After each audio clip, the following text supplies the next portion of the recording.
So today's lecture is on flowering plants, and flowering plants are the most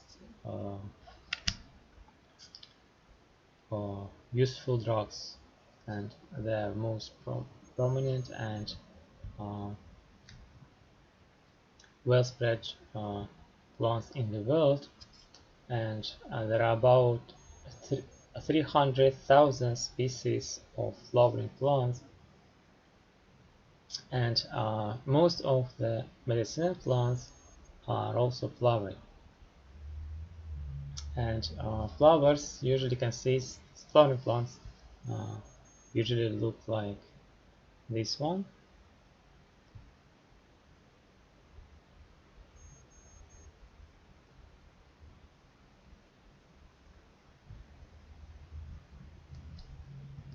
So this is a common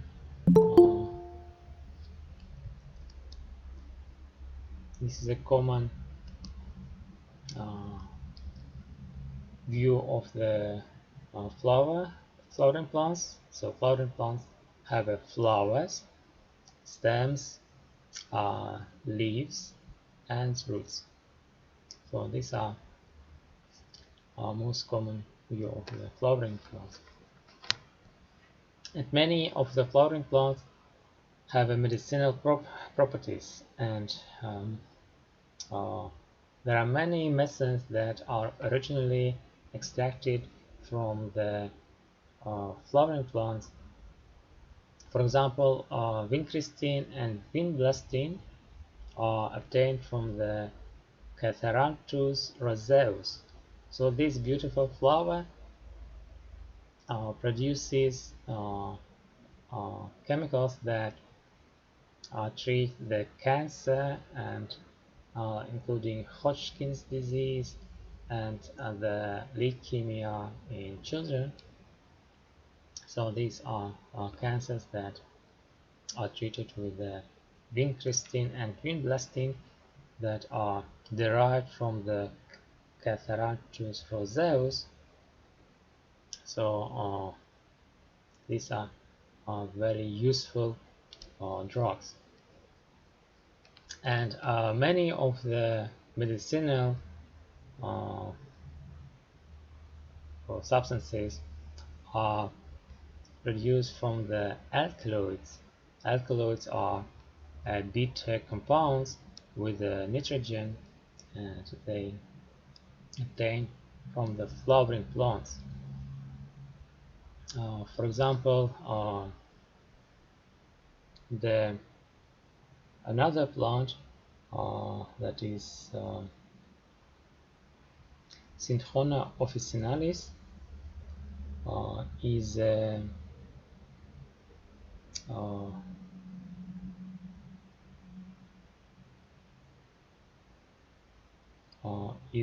is known for its medicinal properties, and the uh,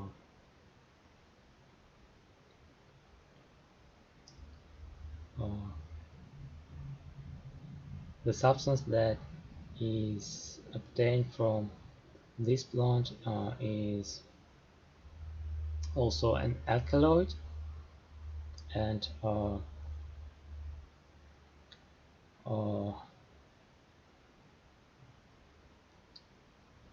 this includes the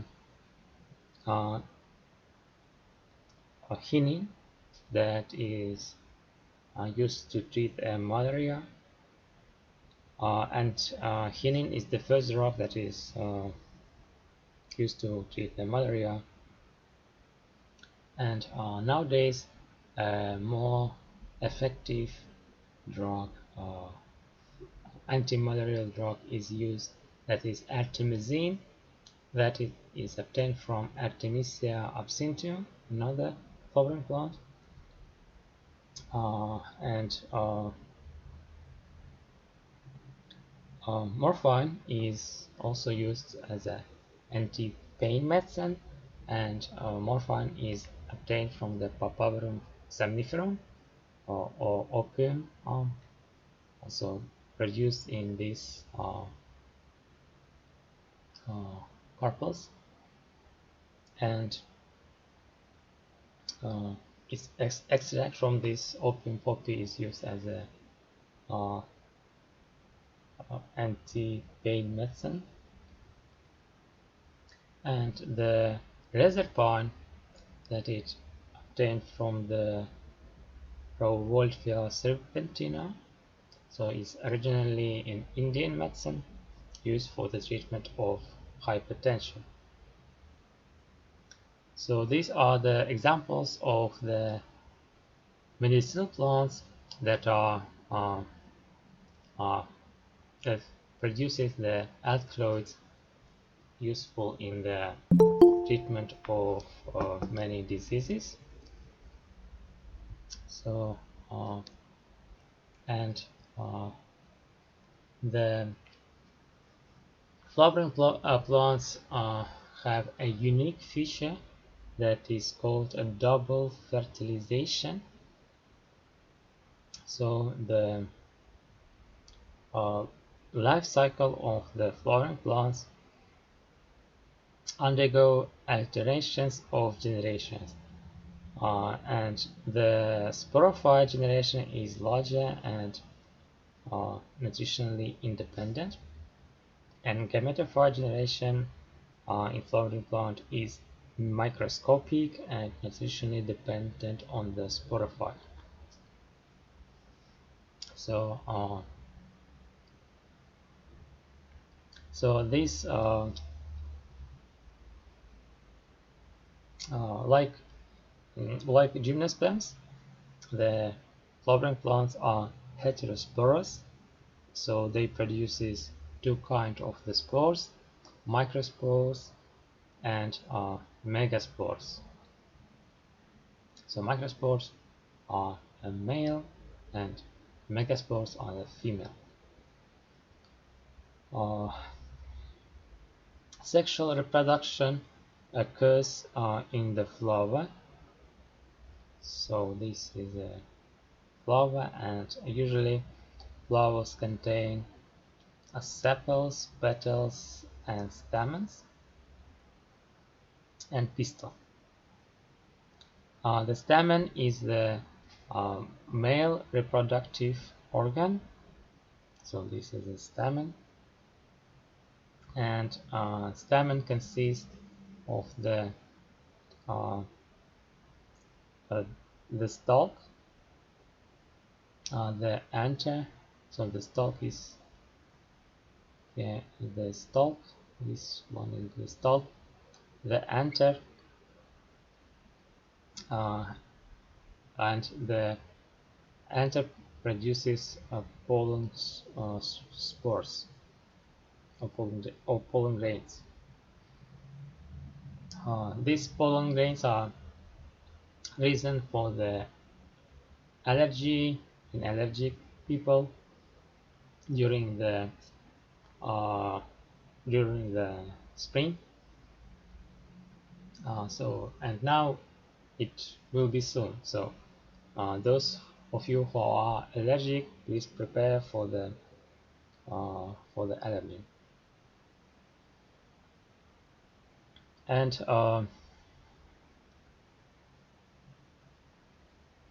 the pistil consists of the stigma, and so the pollen will land on the stigma, and then the style, that is the neck through which the pollen tube will go later,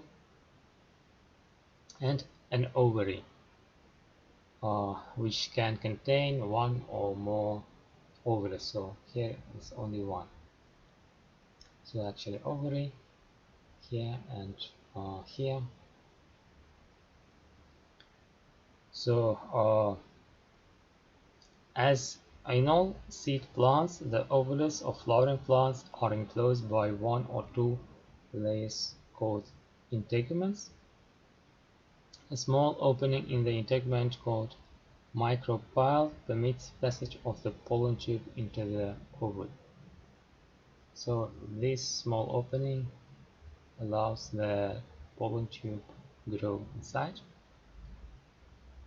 Each young ovule within an ovary contains a megaspore mother cell, and uh,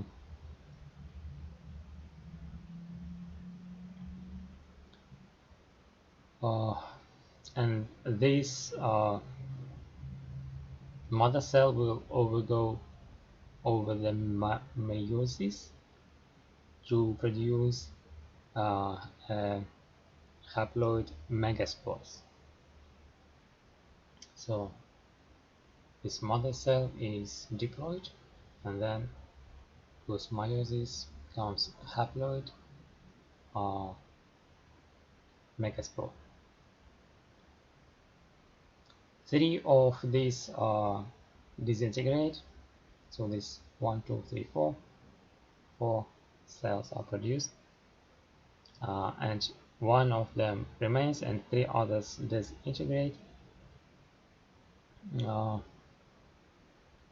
and then one of them divides mitotically, so and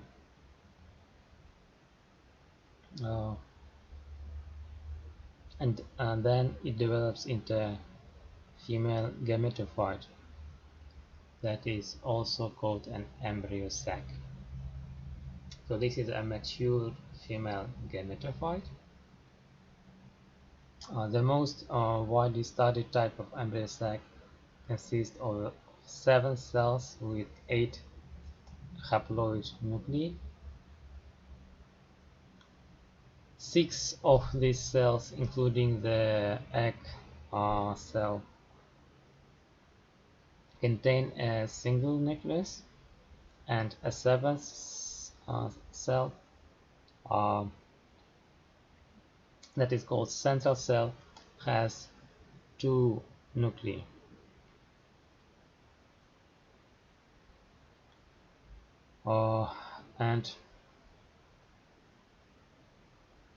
And these are called the polar nuclei.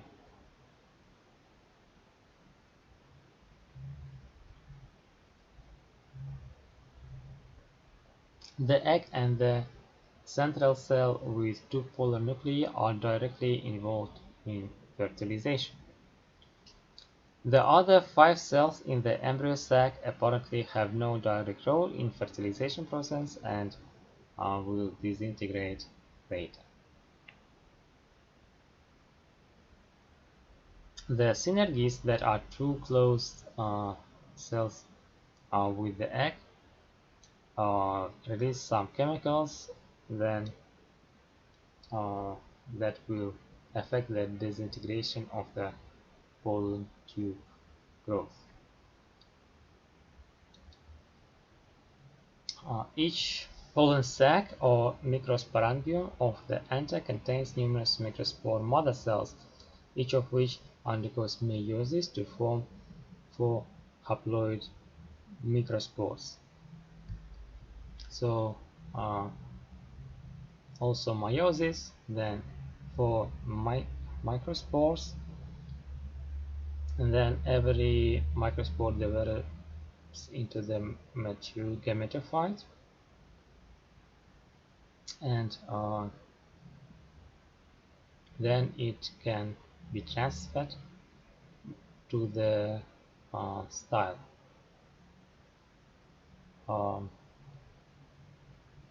So this process is called a pollination. Pollen grains are very small and each contains of the 2 cells, the tube cell, or vegetative cell, and the smaller generative cell. And when the pollen is mature, the anther split open and begin to shed pollen grains. A variety of agents, including wind, water, insects, and other animal pollinators, transfer pollen grains to the stigma. You cannot believe what even moises can transfer the pollen grains, like so animals and some birds also transfer pollen grains.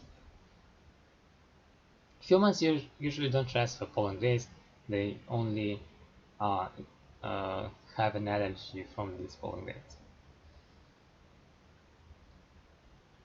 So the bats actually transfer the pollen grains. So actually uh, so the bats uh, when they feed from the nectar, so they usually transfer the pollen grains from one flower to another flower. So and uh, so when transferred to the stigma, the pollen grain lands and germinates, and the cell tubes forms a pollen tube that grows down to the stall into the ovary, and the germinated pollen grain with its pollen tube is the mature male gametophyte. Next, the generative cell divides to form two non-flagellated male gametes or two sperm cells. So the sperm cells move down on the pollen tube and uh, are discharged into the embryo sac. Both sperm cells are involved in the fertilization. So something happens during sexual reproduction in flowering plants that does not occur anywhere else in the world. When the two sperm cells enter the embryo sac, both participate in the fertilization. One sperm cell fuses with the egg to form a zygote. So this is one cell and it fuses with the egg cell and forms a zygote. Another one fuses with two haploid polar nuclei, so from with this nuclei, and forms a triploid cell that grows by mitosis and develops to the endosperm, that is 3N. So this is called double fertilization. And endosperm is rich in lipids, proteins, and carbohydrates that is useful for nourishing the growing embryo. So double fertilization includes two separate nuclear fusions. That is called double fertilization, and this is unique for the flowering plants. So like in most animals, it's usually only one sperm cell will fuse with the female or gametophyte, so with the egg cell. So there is no endosperm in animals, including humans. But in flowering plants, two sperm cells will fuse, and one of them will produce zygote, another one will produce endosperm. So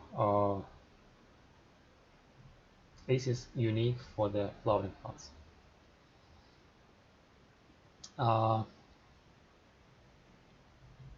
As a result of the double fertilization and subsequent growth and development, each seed contains a young plant embryo and nutritive tissue, both of which are surrounded by protective seed coat.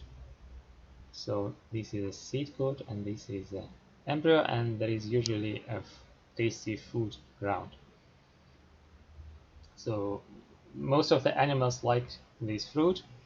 Some of them also eat the seed, especially if the seed coat is not very hot to the shell, if shell is not very hot to break. In monocots, the endosperm persists and is the main source of food in mature seed. In most eudicots, the endosperm nourishes the developing embryo, which subsequently stores food in its cotyledons. As the seed develops from an ovular flowering of fertilization, the integuments develop into a seed coat. The ovary wall supporting the ovulus enlarges dramatically and develops into fruit. In some instances, other tissues associated with the ovary also enlarge to form the fruit. Fruits are served two purposes: to protect the developing seeds from desiccation as they grow and mature, and to aid in dispersal of seeds. Like fruits are eaten by the animals, then animals will poop it to the soil, and then the seeds will germinate from the soil. Uh,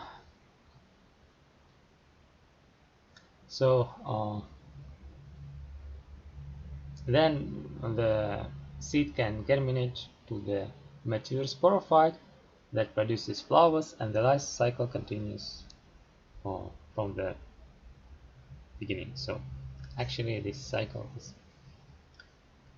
is continuous. So double fertilization is a process of flowering plant life cycle in which there are two fertilizations. One fertilization results in formation of zygote, whereas the second results in formation of the endosperm. Zygote and endosperm double fertilization. Please remember this. This is very, very important. So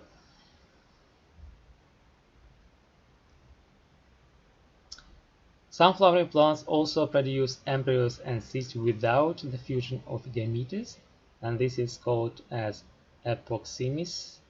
And seeds production by apomixis is a form of the asexual reproduction, and because there is no fusion of gametes, the embryo is genetically similar to the original plant.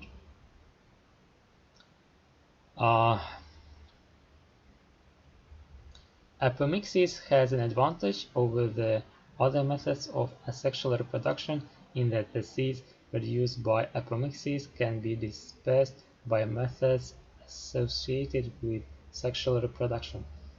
So some examples of the plants that reproduce by apomixis include the citrus trees, blackberries, garlic, and certain grasses. So garlic is actually the most important for the uh, production of the agriculture.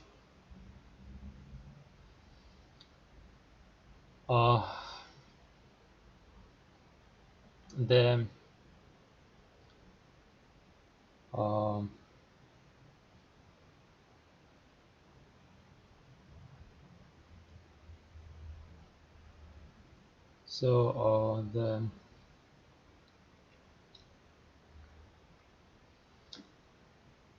the angiosperms or the flowering plants consist of the three groups. So like the basal angiosperms that are the ancestral to the all flowering plants, and nowadays the angiosperms belong to a group of core angiosperms. So core angiosperms are divided into three subgroups: magnolids, monocots, and eudicots. Magnolids include species in the Magnolia and black pepper families, and so it's very small. Uh, Magnolids were traditionally classified as dicots, uh, but the DNA sequence comparison indicated that they are not either dicots or monocots. Uh, and magnolids include several economically important plants such as avocado, black pepper, and nutmeg. Uh, so the exact relationships among these three groups uh, is not clear, but actually they are connected, so some way. Uh, and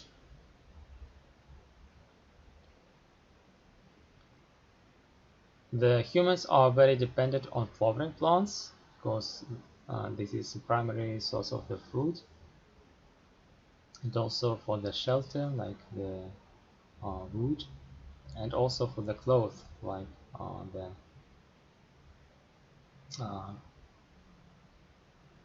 the cotton. And even today, humans live in highly industrial societies. We are still depending on flowering plants and use them every day. And uh,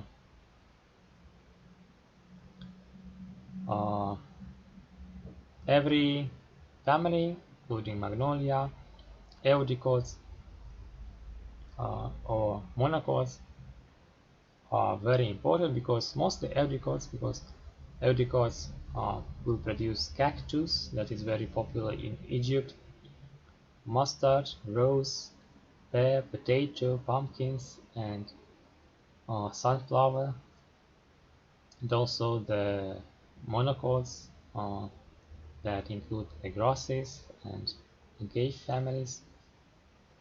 So the Magnolia family mostly includes the ornamentals and timber trees, and there are about 200 species of trees and shrubs, and most of them are native for Asia and America, and the family is Magnoliaceae. Members of the Magnolia family are easy to recognize because they have simple, alternate leaves and large conspicuous flowers that contain numerous stamens and pistils. The fruit is corn-like. Many biologists regard the Magnolia family as one of the most primitive families of flowering plants lived today, based on their floral structure. So,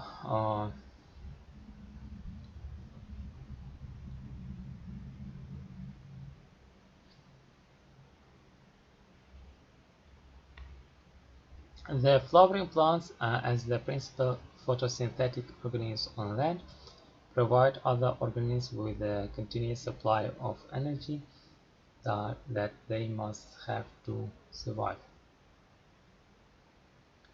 So there are 12 flowering plant families. So the first is Magnolia family. Second is the Walnut family that produces the nuts and wood for the furniture. So all wood family plants are trees native to the temperate and subtropical areas of the Asia and North and South America. The leaves are pinnately compound and arranged relatively on the stem. Members of the walnut family are monoecious and bear separate male and female flowers on the same flower. On the same plant, and male flowers which occur in catkins. Cluster of tiny flowers borne on the pendulous stalk produce pollen that is carried by the wind to female flowers. Female flowers are small, black petals and usually occur individually on small, erect stalks. The walnut family is ecologically and economically important for its edible nuts and wood. In forest wood life ranging from the uh, seeds and the nuts and English walnuts native to Asia, not England as their common name implies. The pecans native to the North America are widely cultivated for their nuts. The edible portions of the nut are the greatly enlarged cotyledons of the embryo within the seed. In addition to being eaten directly, walnut and pecan seeds are pressed to yield oil, which is an important ingredient in many soups and cosmetics. Walnut and pecan trees produce strong, rich, fine-grained wood that is used to make furniture and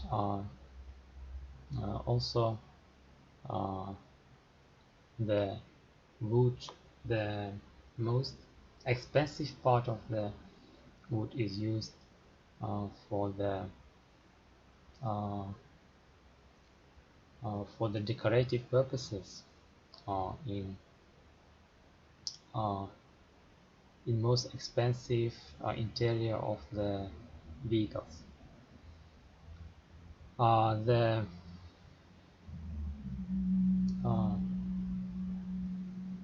and because of the trees are cutted now and are under extinction, so that is why uh,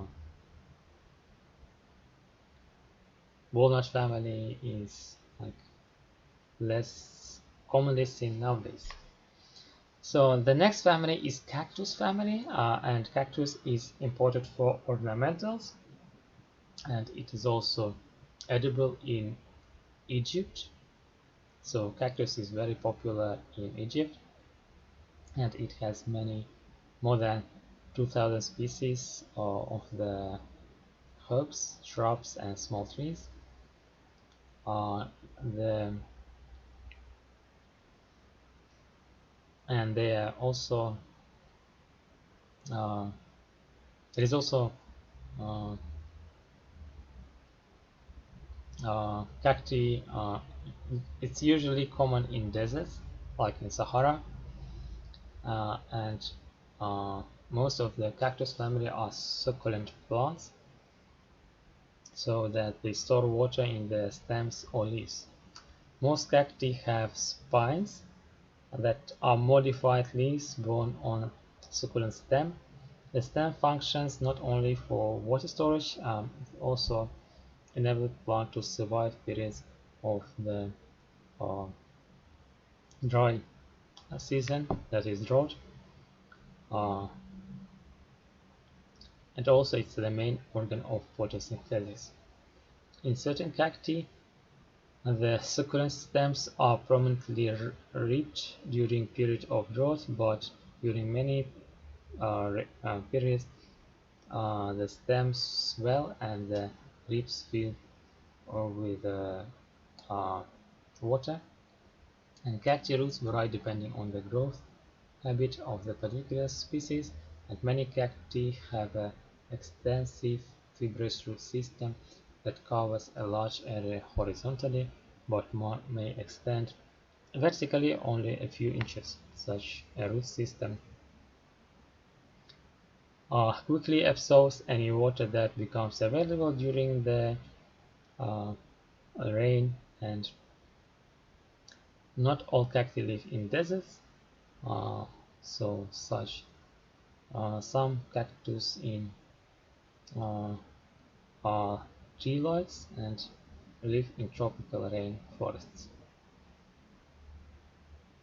Each cactus flower contains numerous sepals, petals, and stamens, and a compound pistil composed of two to many few scarpels. After fertilization, berries containing many tiny black or brown seeds develop. Because of the fascinating adaptation of cacti that enable them to survive in deserts, botanists are interested in how cacti are developed, and it's thought that the ancestor of cacti may have been a vine-like plants with large leaves. Such plants would have required a moist environment. As the climate changed and became much drier, many species of plants may not have been able to adapt, and they become extinct. The cacti probably survived this drying trend through a gradual reduction in leaf size and the evolution of succulent stems. Cacti are economically important as ornamentals and are also cultivated for their edible fruits. Cacti have a wide appeal as houseplants because they have attractive flowers and varied spine and leaf formations, and they can tolerate a lot of neglect, such as when you forget to water them, and some species of cactus are in danger of extinction because they have been over-collected for desert landscaping. So mostly ornamental drugs. So for the rich people, if they want their backyard looking like a desert. So I think that is all for today, and thank you for your attention, and see you later on the practice.